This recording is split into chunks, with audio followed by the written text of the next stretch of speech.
Hoje é domingo.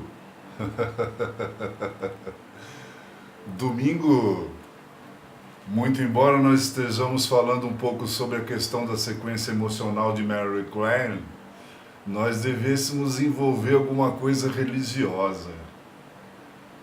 Porque se há uma das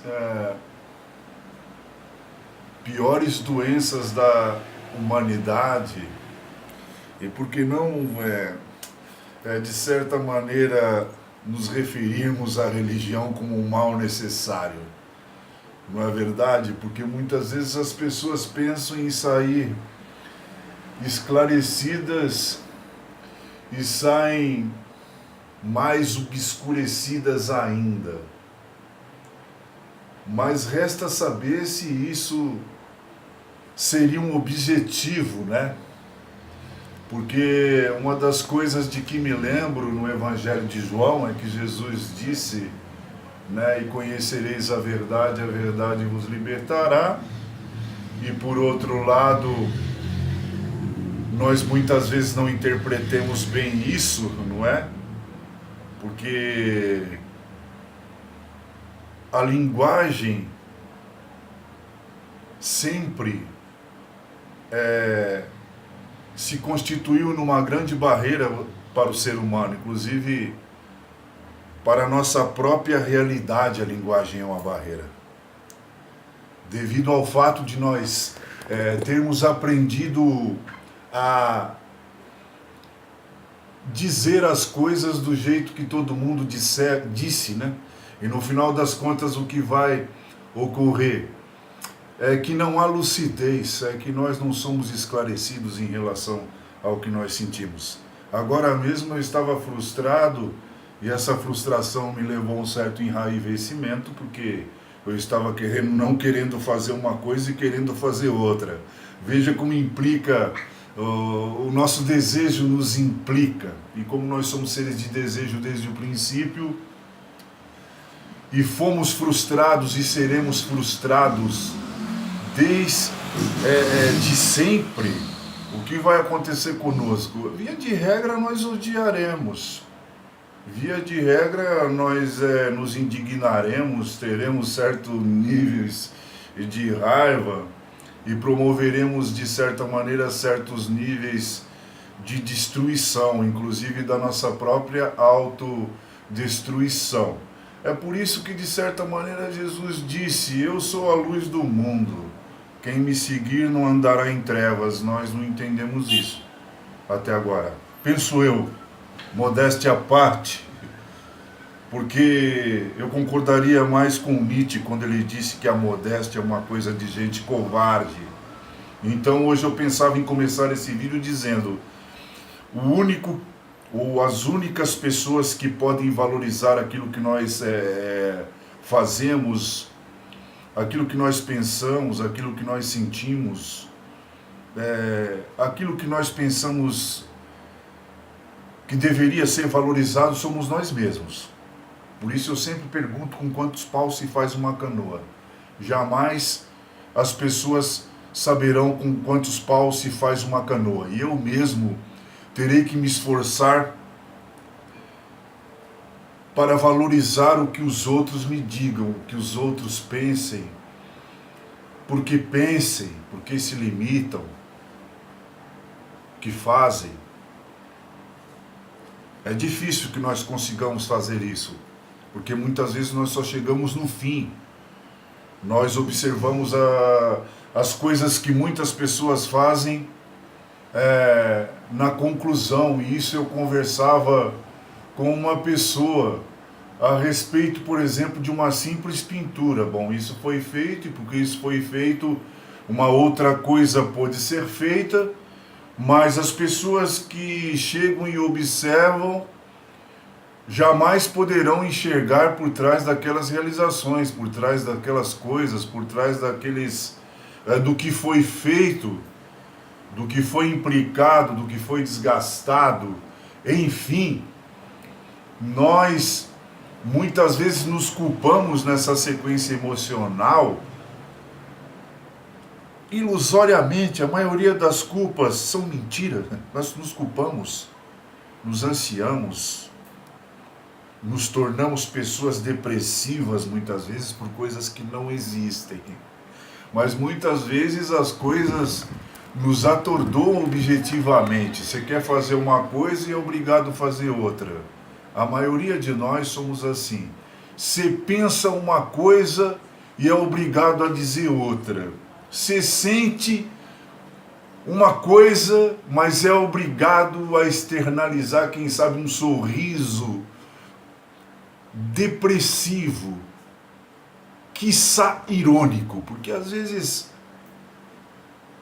precisamos sorrir ironicamente diante da falsidade, diante do falseamento, da maioria das coisas por aqui, dessas coisas que nos implicam, que nos preocupam, não é verdade?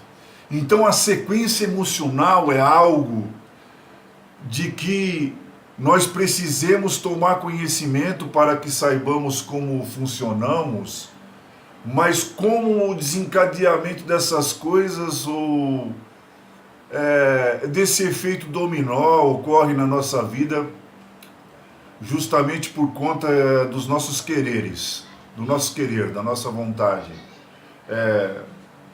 de potência, de poder, de viver.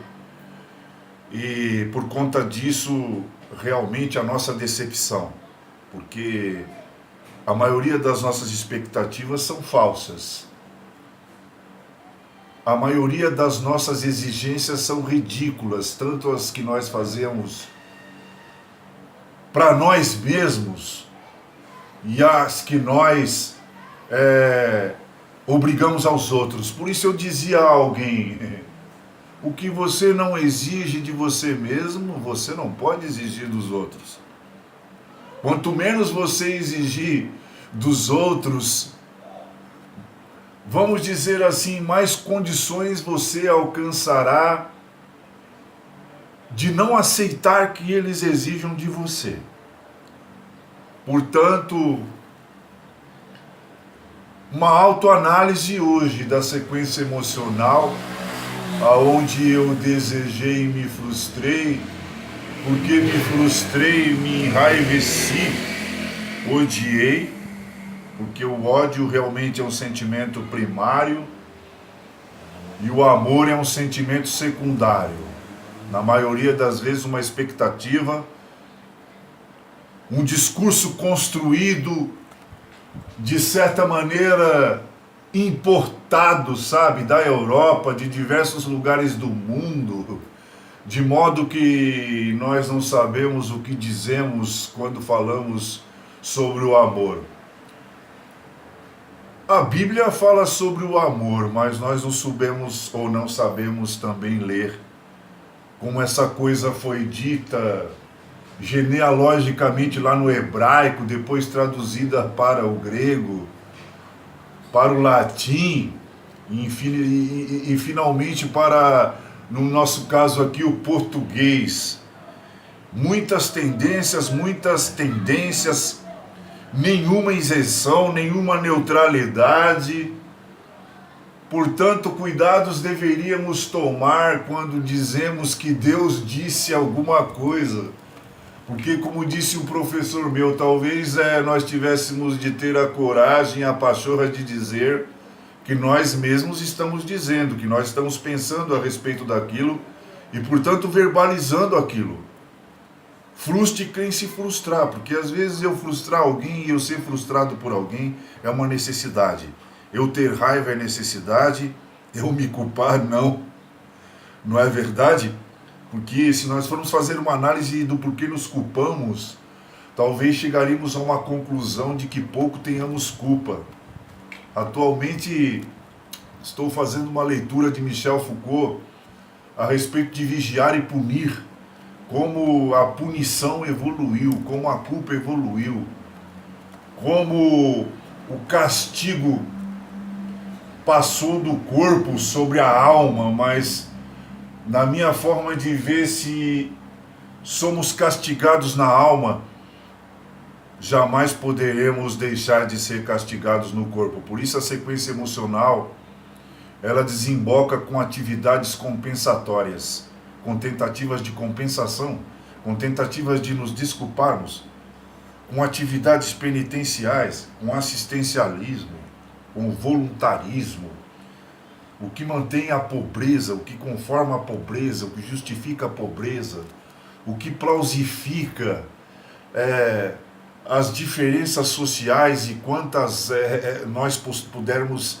imaginar aqui nessa manhã, porque de certa maneira o que precisa é necessário para que eu me sinta bem, para que eu me sinta bom diante das coisas que eu me culpo por conta do quê? Porque a sequência emocional, para além de outras coisas, é inconsciente. Nesse ponto eu tenho que concordar com Freud. Eu desejo, mas não sei o que eu desejo.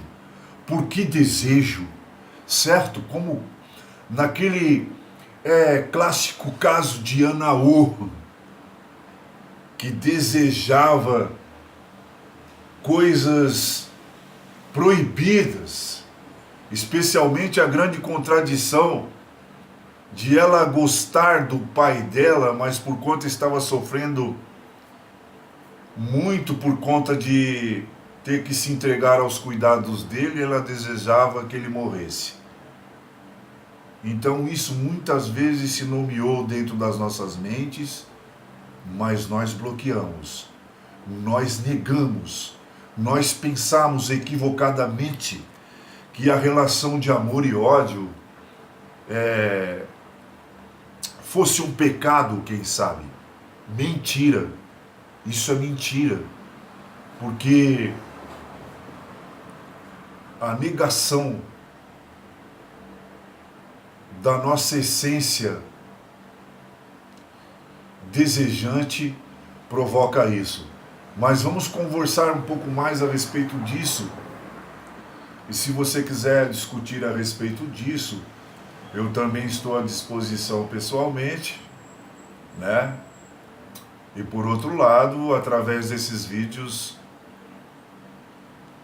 que muito embora públicos,